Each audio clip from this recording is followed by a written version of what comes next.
Aujourd'hui, nous allons parler du modelage. Qu'est-ce que le modelage? C'est une technique qui te permet de transformer un matériau malléable, comme de la pâte à modeler ou de l'argile, à l'aide de tes doigts. Comment on peut transformer cette forme? On peut la pincer avec le bout de nos doigts, mais on peut également souder deux morceaux ensemble, comme ceci, en étirant la pâte une sur l'autre. Voilà.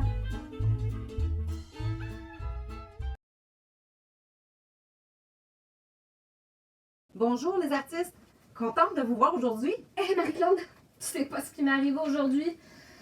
Ma sécheuse a brisé. Alors je me suis retrouvée avec plein de linge mouillé sur les bras. Oh, pauvre toi! J'avais pas de corde à linge. Alors là, je me suis retrouvée obligée d'aller à la buanderie du coin. Je savais même pas que ça existait encore, une buanderie. Oh mon Dieu, ça a dû être long à attendre que ton linge sèche. Ben, As-tu apporté de la lecture? non, même pas. Mais j'ai été chanceuse parce que là, il s'est passé plein d'affaires. Dans la rue, il y avait une manifestation. Aïe, aïe, Tu aïe. devineras jamais qui j'ai vu. Hey, raconte-moi tout. Tu veux savoir?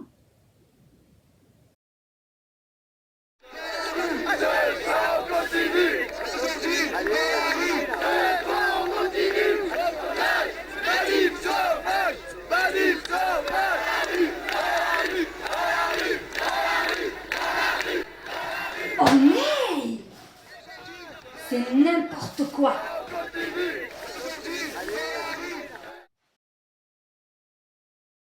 Hein? T'as vu Greta Thunberg? Chanceuse! Est-ce que tu lui as parlé? Juste quelques secondes avant que les journalistes arrivent pour la filmer. Mais là, elle avait l'air vraiment fâchée, puis elle m'a dit de surtout pas jeter la mousse de sécheuse. J'ai pas compris pourquoi. Ben, moi je le sais. Savais-tu qu'on peut faire de la pâte à modeler avec ce matériau-là? Ah oui? Eh oui, je connais même des artistes qui sont capables de faire des tableaux avec de la pâte faite avec de la mousse de sécheuse, mais de différentes couleurs. Wow! Est-ce que tu veux que je te montre? Oui! Je connais la recette. Oh, je sais. Toi aussi, tu veux savoir? Ben, suis-nous dans quelques secondes, on va te montrer. Avant de commencer, ça serait peut-être important de demander à un adulte de superviser ton travail, puisqu'on va devoir faire cuire la pâte quelques minutes sur le four. Donc, tu auras bien sûr besoin d'un chaudron. Tu peux prendre un vieux chaudron, une cuillère de bois pour mélanger, de la mousse de sécheuse, et tu vas remarquer que même s'il y a des petits poils et parfois des petits cheveux, dis-toi bien que même si ce n'est pas toujours joli à regarder, ben c'est de la fibre de tissu et c'est propre. Ensuite, tu auras besoin de la farine de blé, puis de l'eau. Un petit contenant pour pouvoir prendre tes mesures. Et si tu veux, c'est pas obligatoire, mais si tu dois garder ta pâte très longtemps, tu peux mettre quelques gouttes d'huile de clou de girofle. C'est en même temps comme un désinfectant. D'ailleurs, les dentistes utilisent ça lorsque tu te fais faire des traitements de canal. Alors, tu as besoin d'une portion de farine de blé. Moi, j'ai choisi comme mesure de prendre un petit plat de compote de pommes. Je vais le déposer ici parce qu'on nous demande d'abord de placer la mousse de sécheuse en premier. La mousse de sécheuse, on a besoin de 3 portions. Donc, on y va comme ceci. Une portion. On y va à l'œil. 2 portions. Et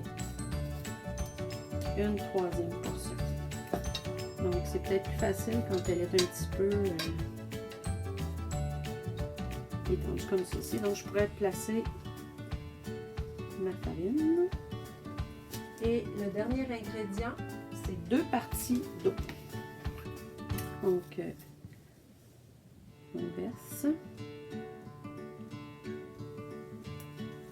une partie.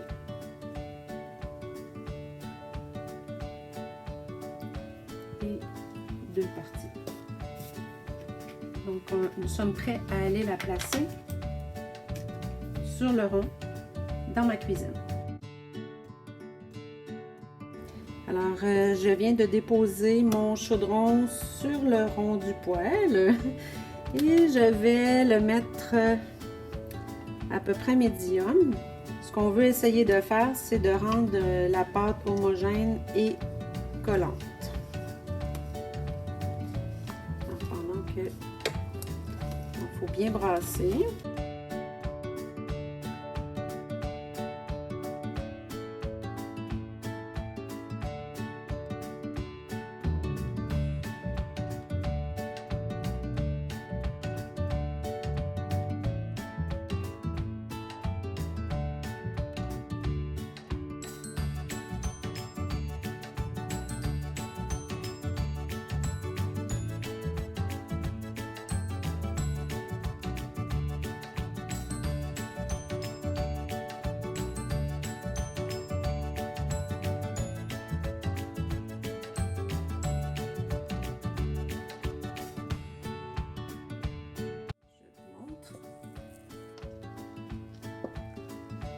Fais attention, pas se brûler.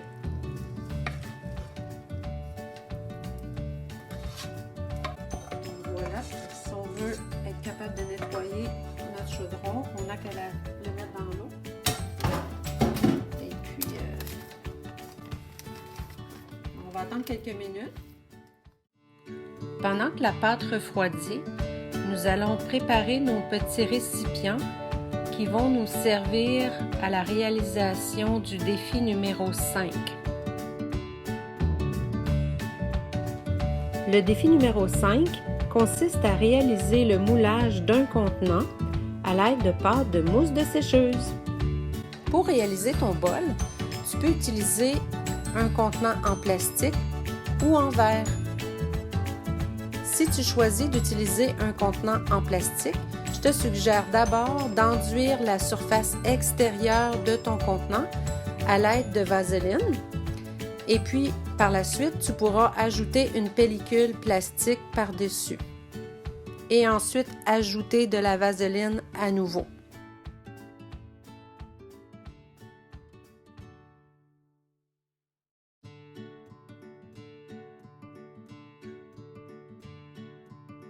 Donc, comme tu peux voir, c'est une pâte qui est quand même collante, mais tout de même malléable. On peut, comme ceci, venir en déposer une petite partie et soit en la tapotant pour le début, parce que c'est certain que elle est quand même collante, mais elle va bien adhérer au plat, puis elle va prendre la forme du plat que tu as ici.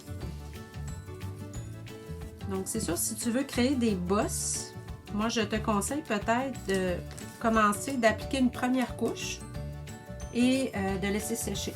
Alors, tout dépend de l'épaisseur. Ça peut prendre 24 heures, ça peut prendre 48 heures. Et moi, j'aime bien avoir un petit peu d'eau. Je vais prendre un peu d'eau aussi. Alors, quand tu mouilles tes doigts, c'est plus facile. Comme ça, venir la travailler.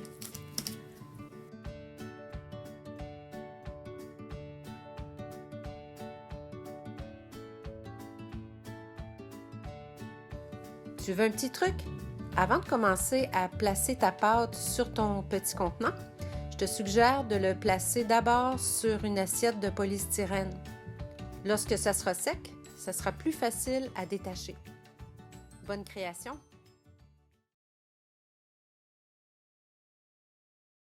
Alors, les artistes courageux et courageuses, est-ce que vous êtes prêts pour réaliser le défi numéro 5?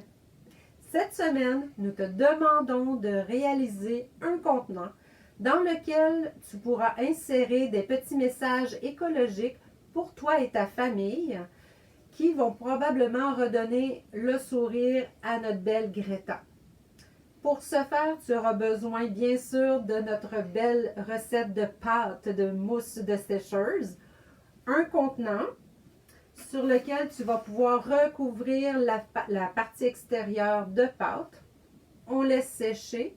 Si tu le veux, tu pourras ensuite le peinturer. Donc, rajouter peut-être des petits motifs écologiques. À toi de décider. Nous avons bien hâte de voir comment tu auras récupéré cette matière. N'oublie pas de nous envoyer ta photo à l'adresse suivante, le local 1034 @gmail.com. À la prochaine les amis!